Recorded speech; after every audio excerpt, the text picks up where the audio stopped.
গোলাপ ফুল আমরা কে না ভালোবাসি, তাই না? আজকে আমি আপনাদের সামনে নিয়ে এসেছি একটা হাইব্রিড গোলাপ ফুল। আর এই ফুল গাছটার পরিচর্যা আমি A to Z আপনাদের সাথে ভিডিও শেয়ার করছি। সেভ করে রেখেছি আমি সমস্ত ভিডিও। এই যে দেখুন, আমি হার্ড প্রুনিং করে দিয়েছি মার্চ মাসে। তারপরে দেখতে চলুন, স্কিপ না করে ভিডিওটা শেষ পর্যন্ত দেখুন। সবাইকে অনেক অনেক শুভেচ্ছা জানাই আমার গার্ডেন চ্যানেলের পক্ষ থেকে। আশা করি সবাই ভালো আছেন, আমিও ভালো আছি। হার্ড প্রুনিং করে দেওয়ার পরে মার্চ মাস থেকে আমি আরম্ভ করে দিয়েছি এই গাছের খাদ্য দেয়া। কিভাবে, কখন, কোন খাদ্য দিতে হয় সমস্ত কিছু আমি আপনাদের জন্যই সেভ করে রেখেছি ভিডিওগুলো। এই যে দেখতে পাচ্ছেন, গাছের নিচটা সম্পূর্ণ শুকনো রয়েছে।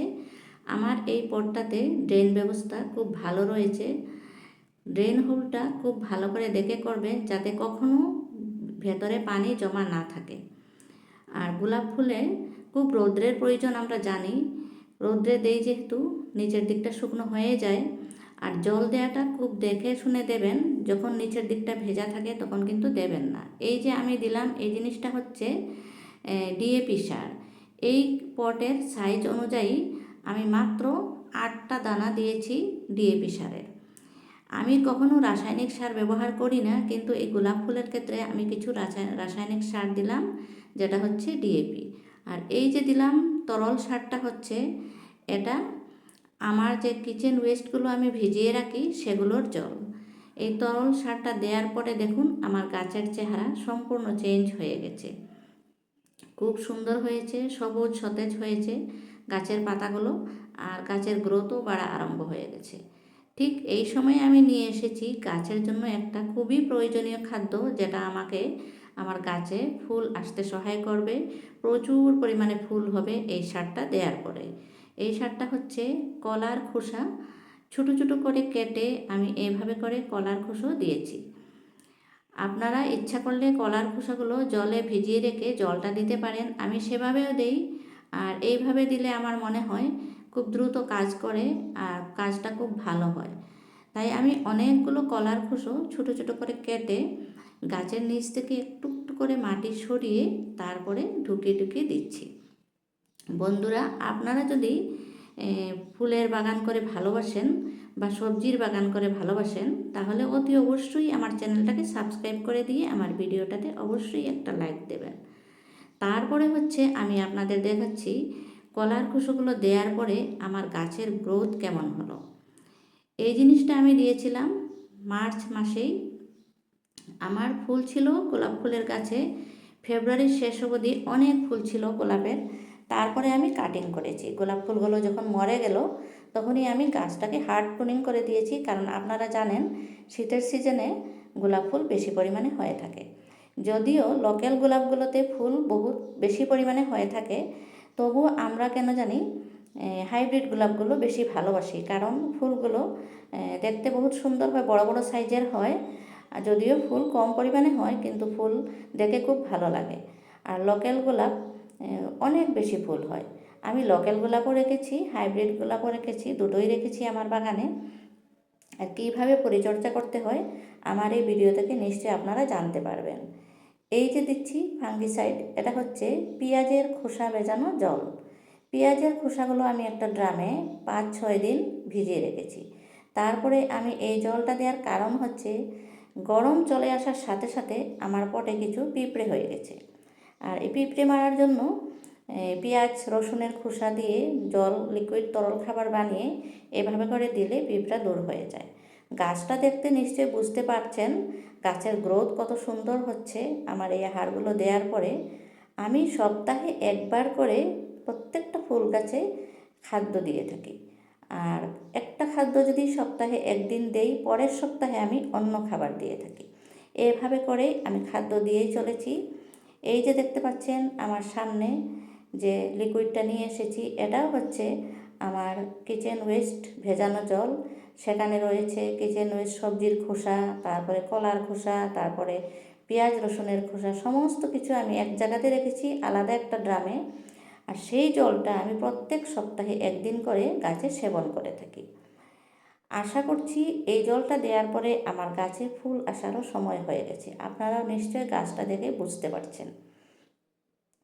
এই যে এপ্রিল মাসের প্রথম দিকে আমার এই গাছটাতে চলে আসছে ফুল। এই যে আমি নিয়ে এসেছি যে খাবারটা, এটা হচ্ছে শুকনো চায়ের পাতা। আমরা চা খাওয়ার পরে যে চায়ের পাতাটা ফেলে দেই, সেগুলো আমি জমিয়ে রেখে খুব ভালো করে ধুয়ে পরিষ্কার করে শুকিয়ে নিয়েছি। তারপরে এই চায়ের পাতাটা আমি গাছের নিচে ঠিক এইভাবে করে মাটি সরিয়ে সরিয়ে গাছের নিচে ভরিয়ে দিয়ে থাকি। আর এই চায়ের পাতা হচ্ছে আমাদের গাছের জন্য নাইট্রোজেনের অভাব দূর করে। প্রচুর পরিমাণে নাইট্রোজেন থাকে চায়ের পাতাতে। আর কলার খোসা আমি দিয়েছিলাম, কলার খোসাতে থাকে প্রচুর পরিমাণে পটাশিয়াম। তাই আমাদের গাছের এগুলোর খুবই প্রয়োজন। গাছ এগুলো খাদ্য যদি নিয়মিত পেয়ে যায় তাহলে গাছ ফুল অবশ্যই দেবে। দেখতে পাচ্ছেন আমি কীভাবে করে চায়ের পাতাগুলো দিচ্ছি। মাটি সরিয়ে সরিয়ে মাটির নিচে দিয়ে তারপরে আবার হাত দিয়ে সেই মাটি ঢেকে দিচ্ছি। আমি সময়ে সময়ে স্টেপ বাই স্টেপ কখন কী আহার দিয়েছি সমস্ত কিছু আপনাদের জন্যই সেভ করে রেখেছি। এই যে আমার গাছের স্টেমগুলো দেখতে পাচ্ছেন মোটা মোটা হয়েছে, গাছের গ্রোথ অনেক অনেক হয়েছে। আর গাছের পাতাগুলো সবুজ একদম সুস্থ সবল হয়ে গেছে। তারপরে এভাবে করে আমি একটা না একটা খাদ্য দিয়েই চলেছি, আপনারা দেখতে পাচ্ছেন। এখন মনে হচ্ছে আমার কাছে ফুল আসার সময় হয়ে গেছে। গাছের নিচটা আবারও শুকিয়ে গেছে, আবারও নিয়ে এসেছি আমি কিচেন ওয়েস্ট ভেজানো জল। যখন আমি কিচেন ওয়েস্ট ভেজানো জল এই খাদ্যটা দিয়ে থাকি, তার আগে আমি একটু শুকনো করে নিই গাছের নিচটা। একটু শুকনো করে নিয়ে দিলে ভালো হয়। আর জল দেওয়ার সময় অবশ্যই দেখবেন গাছের নিচটা যাতে শুকনো থাকে, শুকনো অবস্থায় জল দেবেন। যদি একটু ভেজা ভেজা থাকে ওই সময় কিন্তু বেশি জল দেবেন না। আপনারা নিশ্চয় জানেন গোলাপ ফুলের অনেক রৌদ্রের প্রয়োজন আর জলেরও প্রয়োজন। তাই জলগুলো একটু চিন্তা ভাবনা করে দেবেন, যখন প্রয়োজন তখনই দিবেন। অতিরিক্ত জল কখনো সেবন করবেন না। এই যে দেখতে পাচ্ছেন এপ্রিল মাসে আমাদের এখানে প্রচণ্ড গরম চলে এসেছে। আর গরমে গাছের পাতাগুলো একটু লাল লাল ভাব চলে আসছে। তাই নিয়ে আমি একটু চিন্তায় পড়ে গেছি, এত গরম, বৃষ্টি হচ্ছে না, আমার গাছে ফুল আসবে না নাই। ওই সময়টায় আমি কিছু ডিমের খোসা এভাবে করে ঝুরঝুরো করে ভেঙে নিয়ে গাছে দিচ্ছি। কারণ গাছে এই সময়টায় প্রচুর পরিমাণে ক্যালসিয়ামের প্রয়োজন। ক্যালসিয়ামের প্রয়োজনটা দূর করে আমাদের ডিমের খোসাতে। ডিমের খোসা ঠিক এইভাবে করে আমি গাছের নিচে দিয়ে আবারও মাটি দিয়ে ঢেকে দিলাম।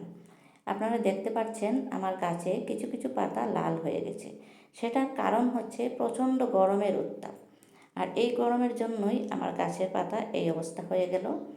আমি নিয়ে এসেছি, এটা হচ্ছে চুলোর ছাই। এই ছাই আমি প্রত্যেক দিন সকালবেলা গাছকে ঠান্ডা রাখার জন্য আর গাছের পোকামাকড় দূর করার জন্য ফাঙ্গিসাইড হিসাবে ব্যবহার করে থাকি। এভাবে করে আমি গাছের সেবা যত্ন করেই চলেছি। তারপরে দেখুন একটা ফুলও চলে এসেছে। আশা করি আরও অনেক ফুল চলে আসবে যদি আমাদের এখানে তাড়াতাড়ি বৃষ্টি হয় তাহলে। আর যদি বৃষ্টি না হয় তাহলে কিন্তু আশা খুব কম পরিমাণে আছে। আপনারাও ঠিক এইভাবে গোলাপ ফুলের যত্ন নেবেন, আশা করি অনেক ফুল পাবেন।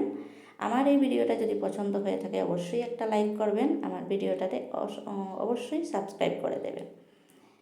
তাহলে আজকের ভিডিওটা আমি আর বেশি দেরি না করে আপনাদের কাছ থেকে এখানেই বিদায় নিচ্ছি। Happy gardening.